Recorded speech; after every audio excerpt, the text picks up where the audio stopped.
लोकसभा में बजट 2026 पर चर्चा के दौरान समाजवादी पार्टी अध्यक्ष और उत्तर प्रदेश के पूर्व मुख्यमंत्री अखिलेश यादव ने भारत अमेरिका ट्रेड डील को लेकर केंद्र की नरेंद्र मोदी सरकार पर तीखे सवाल खड़े किए हैं। अखिलेश यादव ने कहा कि बजट से पहले और बाद में जिस तरह अमेरिका के साथ ट्रेड डील की बात सामने आई है वो देश के हित में नहीं बल्कि एक तरह की ढील साबित होगी। उन्होंने तंज कसते हुए कहा कि भाजपा सरकार दावा करती है कि उसने कई देशों के साथ फ्री ट्रेड डील की है। अब ये बताना चाहिए कि कितने देश बचे हैं जिनसे डील नहीं हुई है।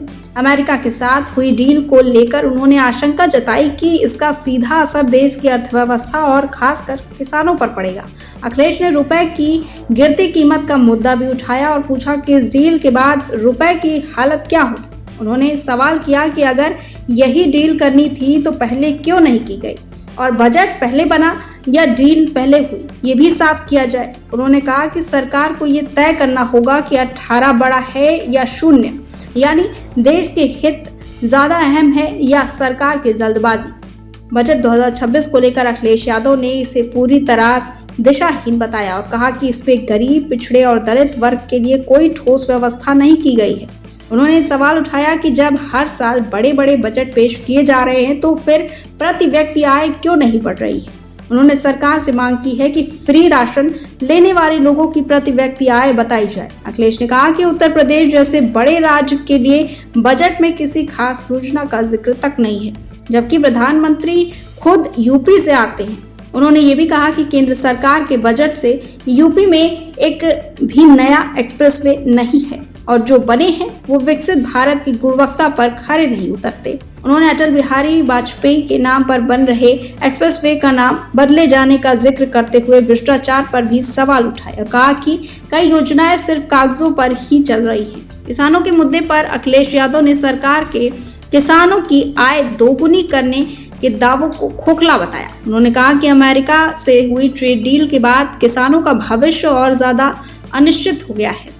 अगर विदेश से सस्ता सामान आयात होता तो किसान क्या उगाएगा और क्या बेचेगा। उन्होंने कहा कि सरकार एग्री इंफ्रा और मंडियों की बात तो करती है, लेकिन आज तक किसानों को न्यूनतम समर्थन मूल्य यानी MSP की कानूनी गारंटी नहीं दी गई।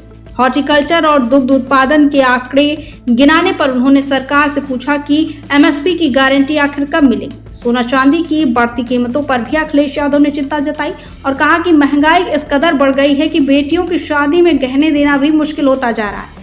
उन्होंने तंज कसते हुए कहा कि हालात ऐसे हो गए हैं कि लोहे पर पीतल चढ़ाकर भी बेटी की विदाई संभव नहीं हो पाएगी। वहीं 2047 के विकसित भारत के विजन पर सवाल उठाते हुए अखिलेश ने कहा कि इस बजट में PDA यानी कि पिछड़े, दलित और अल्पसंख्यक वर्ग के लिए कुछ भी नहीं है और सरकार ने इन वर्गों के बारे में सोचना ही छोड़ दिया है। आरक्षण के इस मुद्दे पर उन्होंने कहा कि जो लोग PDA के हितैषी बनने का दावा करते हैं उन्हें विश्वविद्यालयों में हो रही नियुक्तियों को देखना चाहिए, जहां आरक्षण के साथ खुला खिलवाड़ हो रहा है। अखिलेश यादव ने कहा कि भारत तभी विकसित कहलाएगा जब पिछड़े, दलित, आदिवासी और अल्पसंख्यक वर्गों को उनका हक मिलेगा। वहीं उन्होंने सुप्रीम कोर्ट और सरकार के बयानों का हवाला देते हुए कहा कि इन वर्गों को नजरअंदाज करके विकसित भारत का सपना पूरा नहीं हो सकता। बुलेट ट्रेन को लेकर भी उन्होंने सवाल उठाया कि ये सुविधा सिर्फ संपन्न राज्यों तक ही सीमित क्यों है। यूपी, बिहार और बंगाल जैसे राज्यों में बुलेट ट्रेन क्यों नहीं चलाई जा सकती।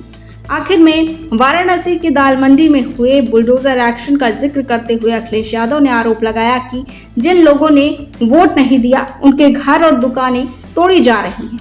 उन्होंने कहा कि ये लोकतंत्र और संविधान दोनों के खिलाफ